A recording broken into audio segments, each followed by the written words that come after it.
We also learned it under the immersion process, which was kind of interesting. Under the immersion process, we spoke only Japanese in class. We were given a list of, to start with, phrases and later simply vocabulary words each day. And we were expected to learn them, memorize them, and use them in our discussions. If we did not know the Japanese word for something, we were then permitted to ask our instructors, but again, in Japanese. For example, if I wanted to say rainbow, but I don't know what it is in Japanese, I would say rainbow wa doutoyu desu ka. And I was better then. I could do it without tripping over my tongue. And the instructor then would give us the word for rainbow. We were expected to remember it and to use it from then on. It sounds kind of difficult, but actually it was fun. And we were all kids. And as you know, kids can do anything. So we had a good time doing it, and nobody washed out of that department. Nobody. Zip. After we studied Japanese, first in Minnesota, as I described, and then later in Yale University. And then we were assigned to the Army Counterintelligence Corps.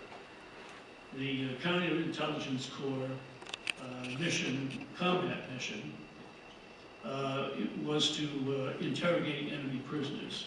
And that basically is what we were there for and expected to wind up doing.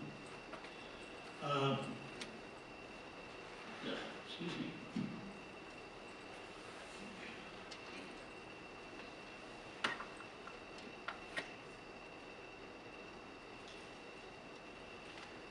We, after a short training course, we were sent to Florida, where we engaged in the landing craft exercises. These exercises were designed to prepare us for the invasion of Japan. We didn't know that at the time, but that was the purpose of the landing craft exercises. Then somehow fate came into play. At this time, it was August of 1945, and while we were training, the atomic bombs were dropped on Hiroshima and Nagasaki. And shortly thereafter, the Japanese surrendered. So the plans for an invasion of Japan were turned around and became plans for the occupation of Japan. This required some doing, but at any rate, that's what happened. I was returned to Counterintelligence Corps headquarters in Fort Oliver, which is in Baltimore, Maryland, was in Baltimore, Maryland, and I wound up teaching new soldiers who were going to be assigned to the occupation in Japan. Most of my buddies did go over and took part in the occupation, but for whatever reason, I guess they thought I knew a little bit about the language, so I taught it a bit.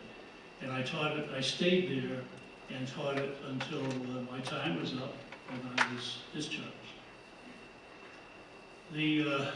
Anybody who serves in the military understands that there is a possibility of combat. And with that possibility comes the attendant risks with combat, personal risks. I knew that. My older brother was killed in action in November of 1943. And the purpose of my little story is to indicate that most of us, the vast vast majority, who were in World War II, we just did our jobs. We didn't do anything heroic. Might we have? We could have been killed, anything. As I say, fate raised its head at that particular time and changed our mission completely. As they say, that's life. Thanks for listening.